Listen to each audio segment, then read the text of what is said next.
Assalamualaikum warahmatullahi wabarakatuh. Kembali lagi bersama saya Adrian Zakariano di channel Adrian Zakariano. Kembali lagi. Di sini saya akan bahas mengenai sistem embedded kembali teman-teman ya. Setelah kemarin terakhir itu 3 minggu yang lalu seperti itu teman-teman. Atau 10 hari yang lalu ya. Lupa saya.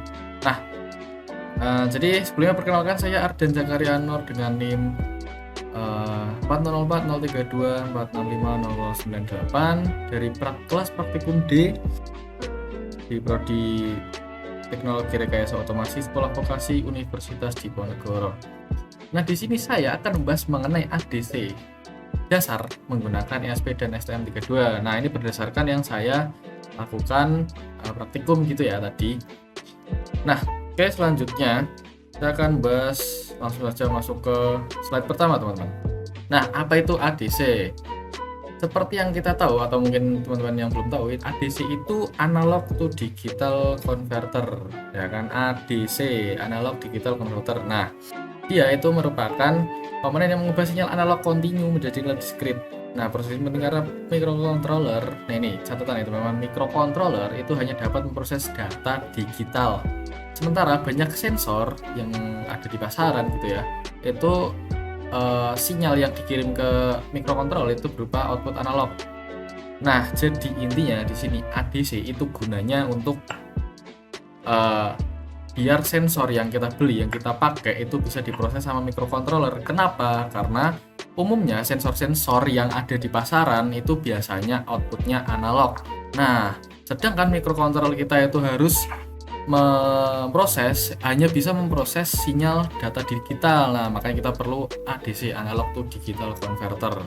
Nah, di sini disebutkan bahwa resolusi ADC-nya itu 12 bit. Nah, 12 bit itu berapa range-nya? Itu 4096 teman-teman. Nah, dengan range-nya berarti 0 sampai 4095 ya, seperti di PPT itu. Nah, dengan sampling rate menentukan kecepatan konversi data. Nah, tergantung ya, untuk kecepatan konversi datanya itu tergantung kita sampling rate-nya berapa cepat gitu ya.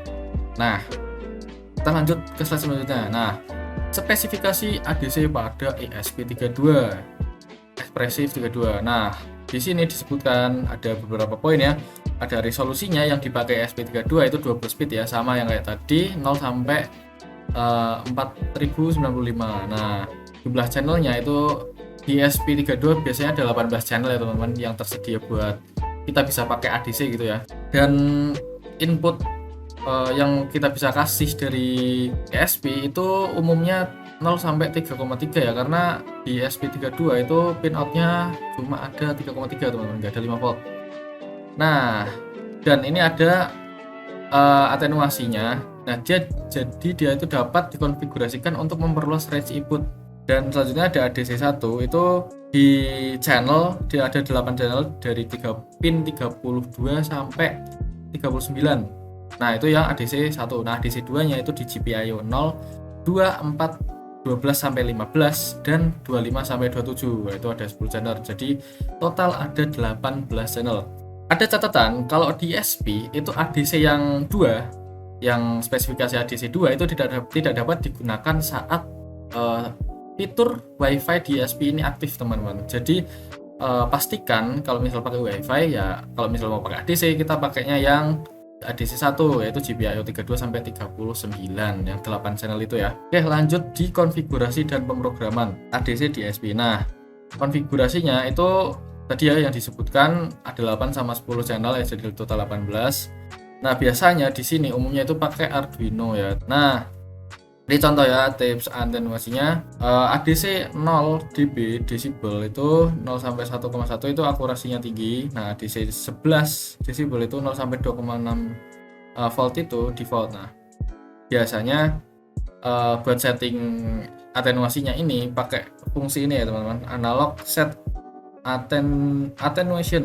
Oke, lanjut tadi ESP, sekarang STM32. Nah, di sini resolusinya sama, spesifikasinya resolusinya sama 12. Nah, beberapa model hingga 16 bit. Jadi di STM32 ini biasanya bisa lebih tinggi resolusinya tergantung model atau tipe yang kita pakai gitu ya.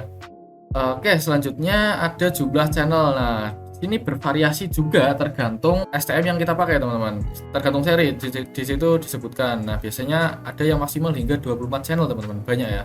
Kalau tadi ekspresif si SP32 kan cuma 10 dan 18 ya.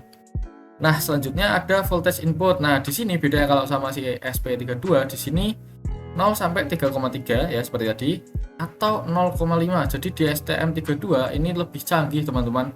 Ada sampai yang range-nya itu 0 sampai 5 volt. Nah, itu juga tergantung model MCU.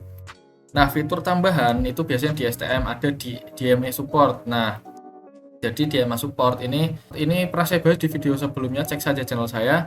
DMA itu fungsinya mengakses data, proses data itu oleh memori teman-teman, bukan pakai CPU. Nah, itu langsung saja sikat video di channel saya itu, buka saja cari. Di sini juga selanjutnya ada sampling rate tinggi untuk aplikasi real time, mendukung single, continuous, dan scan mode, internal temperature sensor, dan VRF channel. Nah, ini kelihatan lebih canggih ya dari SP32 tadi ya teman-teman. Mulai dari yang tadi 0,5 volt ini ya kan. Oke, lanjut ke konfigurasi dan pemrograman. Nah, konfigurasinya ini biasanya umumnya di STM Cube MX ataupun Cube IDE langsung ya. Nah, biasanya gunakan STM32 Cube MX untuk konfigurasi pin ADC. Aktifkan ADC peripheral dan pilih channel yang diinginkan. Set resolusi ada 8, ada pilihannya 8, 10 atau 12. Jadi ada 3 pilihan resolusi yang kita bisa pakai.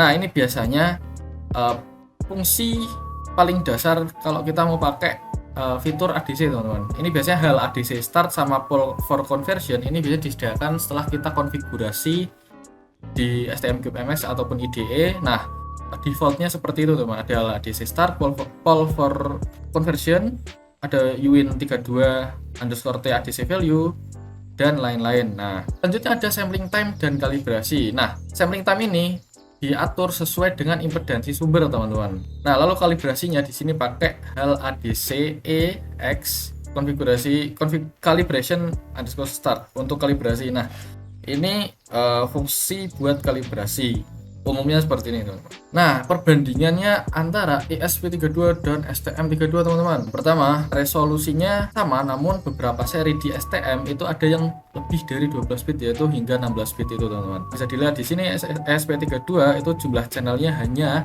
18. Sedangkan di STM32 ini bervariasi per serinya, ada yang hingga 24 ya teman-teman. Nah, rentang tegangan yang disediakan di SP32 itu ada 0 sampai 3,3 volt saja, sedangkan di STM32 itu ada 0 sampai 3,3 volt atau ada juga 0 sampai 5 volt. Lanjut pemrogramannya, ini di SP32 itu lebih mudah ya dibanding STM32, karena di STM32 saya sebutkan tadi itu ada konfigurasinya terlebih dahulu teman-teman, ada hal library-nya. Nah, jadi lebih kompleks. Di SP32 ini uniknya gitu ya, dan canggihnya ada WiFi yang built-in, dan channel yang bisa dipakai di WiFi itu banyak teman-teman.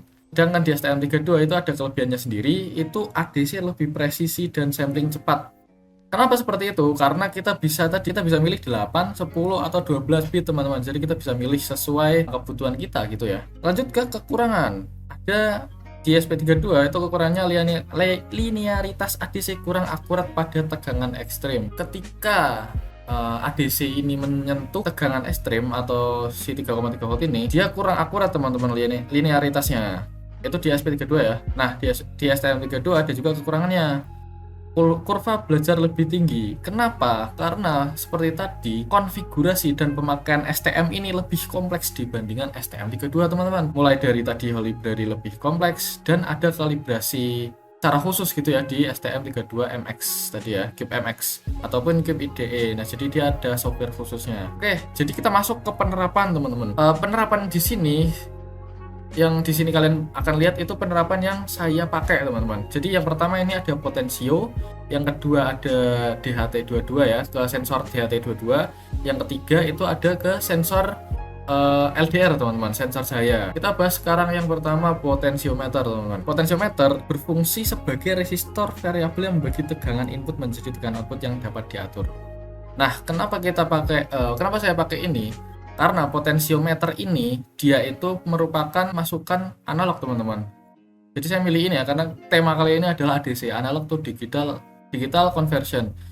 Nah, kenapa bisa dibilang analog? Karena setiap putaran yang dia punya itu ada nilainya tersendiri secara ada terus gitu ya. Nah, itu yang disebut dengan analog, teman-teman. Nah, ini disebutkan potensiometer menghasilkan tegangan analog variabel yang dapat dibaca oleh pin ADC microcontroller. Nah, nilai ADC berubah sesuai posisi knob. Nah, jadi sesuai dengan posisi putaran si potensio itu ya, teman-teman. Nah, contoh aplikasi banyak ya. Tadi buat LED bisa, buat ngatur duty cycle PWM bisa, itu sudah saya jelaskan di video sebelumnya. Sampai intensitas cahaya LED. Ada juga yang kontrol kecepatan motor DC ya, yang pasti motor DC yang kecil itu saya juga pernah ada videonya, teman-teman.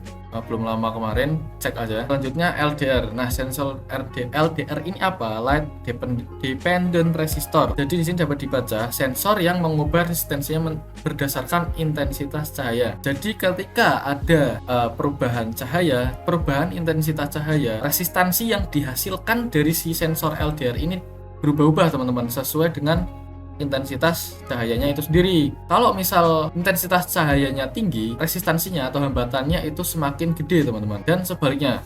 Jadi gitu, berdasarkan resistansi. Nah, biasanya grafik responsi LDR ini biasanya pakai menunjukkan hubungan non-linear antara intensitas cahaya dengan resistansi, atau intensitas cahaya itu lux ya, teman-teman. Pada kondisi gelap, resistansi ini bisa mencapai mega ohm, teman-teman. Sedangkan pada cahaya terang turun hingga ratusan ohm. Nah, seperti itu yang sensor LDR. Nah, contoh aplikasinya di sini biasanya buat ini ya, kayak yaitu seperti di gambar ada lampu jalan misal gitu ya. Ada lampu taman, lampu jalan, penerangan rumah otomatis. Nah, selanjutnya DHT22 yang seperti kita tahu, DHT22 ini bisa mengukur kelembapan dan suhu, teman-teman. Nah, karena yang dihasilkan dari sinyal yang dihasilkan DHT22 ini analog, maka kita perlu menggunakan ADC. Makanya saya pilih DHT22 ini salah satunya, teman-teman. Nah, ini range pengukuran suhunya ada rentang minus 40 derajat Celcius hingga 80 derajat Celcius. Nah, akurasinya biasanya toleransinya 0,5 kurang lebih ya, 0,5 derajat Celcius. Dan kelembapannya ya relatif 0 sampai 100% RH. Nah, akurasinya itu kurang lebih 2 sampai 5%, teman-teman. Nah, jadi kesimpulannya ADC merupakan komponen vital dalam sistem embedded. Nah, jadi ADC ini kita bisa aplikasikan melalui sensor potensiometer, LDR, dan DHT22, teman-teman. 3 tadi yang saya pakai kebetulan itu ya. Nah, jadi setelah ini saya akan menunjukkan video demonstrasi saya di kelas, di praktikum ya, pada saat kelas gitu ya. Oke, kita lanjut saja langsung ke VS Code terlebih dahulu, teman-teman. Oke, selanjutnya kita masuk ke bagian ini ya, teman-teman, program yang saya pakai. Nah, kebetulan di sini saya ada menggunakan 2 program yang sama. Maksudnya satu program buat 2 aplikasi itu ya. Yang pertama buat potensio dan yang satunya buat sensor LDR, teman-teman. Nah, di sini dapat ilmu saya besarkan sedikit. Nah, di sini ini program basicnya, teman-teman ya. Nah, ini SP32 ya, teman-teman. Nah, di sini ada include. Nah, ini seperti biasa ya. Nah, define ADC pin 34. Nah, di sini kalian bisa bebas ya pakai pin apa saja yang disediakan ADC dari si SP-nya itu sendiri, teman-teman. Nah, di sini ada void setup-nya. Ini kayak di Arduino IDE aja ya, teman-teman. Ada serial begin sekian, ada delay, dan ada serial print. Seperti ini. Dan nah, ini yang penting analog read resolution dan set attenuation, teman-teman. Nah, void loop ini di program yang pentingnya, teman-teman. Integer raw sama dengan analog read. Nah, analog read itu apa? Nah, di dalamnya di sini ada dijelaskan ADC underscore pin. Jadi, analog read itu membaca nilai yang ada di ADC pin, yang dimana ADC pin ini adalah masukan dari sensor yang kita pakai, teman-teman. Nah, ini pertama saya tadi pakai potensio dan LDR, teman-teman. Nah, setelah kita punya data analog yang sudah dari sensor tadi diambil gitu ya, kita hitung pakai float, pakai tipe data float, kita kasih nama variabelnya voltage sama dengan raw atau isi tadi nilai itu dikali 3,3 dibagi 4095. Kenapa 3,3? Karena tegangan referensi di sini kita pakai 3,3 dibagi dengan resolusi, teman-teman. Jadi si rumusnya gitu ya, itu tegangan analog yang terbaca atau raw ini, tegangan analog yang terbaca dikali dengan tegangan referensi dibagi dengan resolusi, teman-teman. Itu yang akan menghasilkan nilai ADC nanti tertampil di terminal, di monitor gitu ya. Nah, ini untuk serial printnya seperti biasa ada persen %D ya, karena ini integer ini. Nah, lalu kita print si nilai raw-nya, si nilai pembacaan ADC mentahnya itu ya sebelum diolah, dan hasil tegangan yang sudah dihitung pakai rumus ini tadi teman-teman. Nah, itu untuk program dua program ya, yang pertama untuk potensio, yang kedua untuk LDR. Nah, selanjutnya ini saya pakai DHT22 teman-teman. Nah, bedanya di sini apa? Yang pasti library-nya kita nambah ya. Selain Arduino kita pakai DHT.h. Nah, ini kalian bisa di PIO Home ya, dan kalian ke library, lalu kalian searching aja. Nah, DHT sensor library ini ya, yang ini install. Nah, nanti di add to project yang kalian bikin ke foldernya itu. Nah, jadi seperti ini jadinya teman-teman. Nah, DHT pin saya pakai 4 ya. Nah, tipe DHT-nya itu DHT22. Nah, kalian bisa lihat sendiri program seperti ini.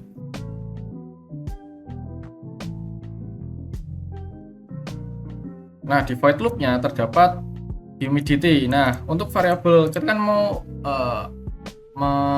mengolah data buat jadi data kelembapan, temperatur, sama temperatur di satuan Fahrenheit teman-teman. Jadi humidity ini didapat dari, nah ini fungsi ini kode yang sudah pasti ada gitu, yang sudah pasti dipakai teman-teman. Nah, ini kode kalau misal kita nggak punya DHT.h library ini, kita nggak bisa pakai ini teman-teman. Nah, jadi penting ya library diinstal. Nah, ada read humidity, read temperature true gitu ya. Untuk pembeda, ini temperatur yang Celsius, ini yang Fahrenheit, seperti itu teman-teman. Oke, lanjut saya ke scroll.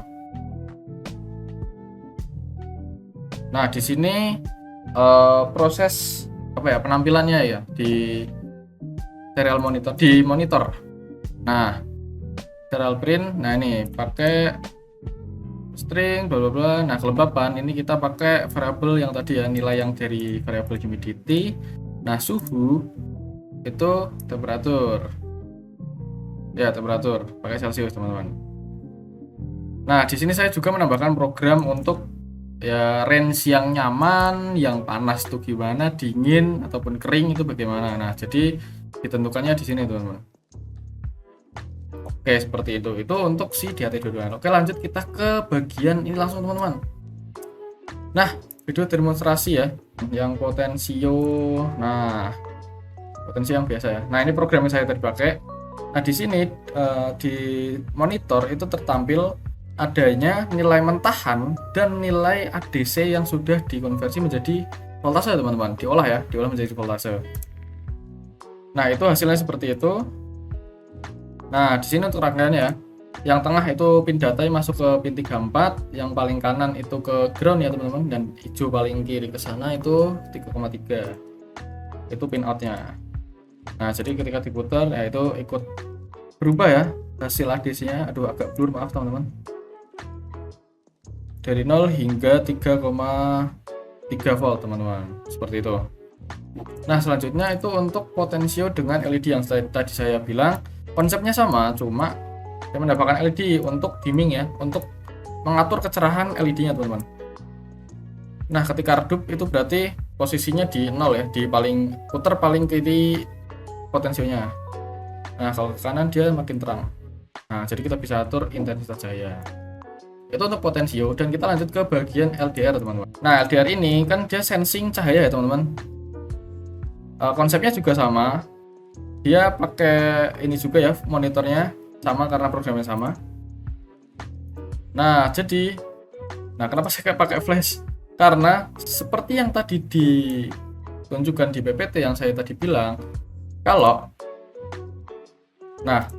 dikasih flash ataupun cahaya yang terang, intensitas cahaya yang tinggi, nah dapat dilihat ADC-nya atau nilainya itu semakin rendah dan voltasenya juga semakin rendah.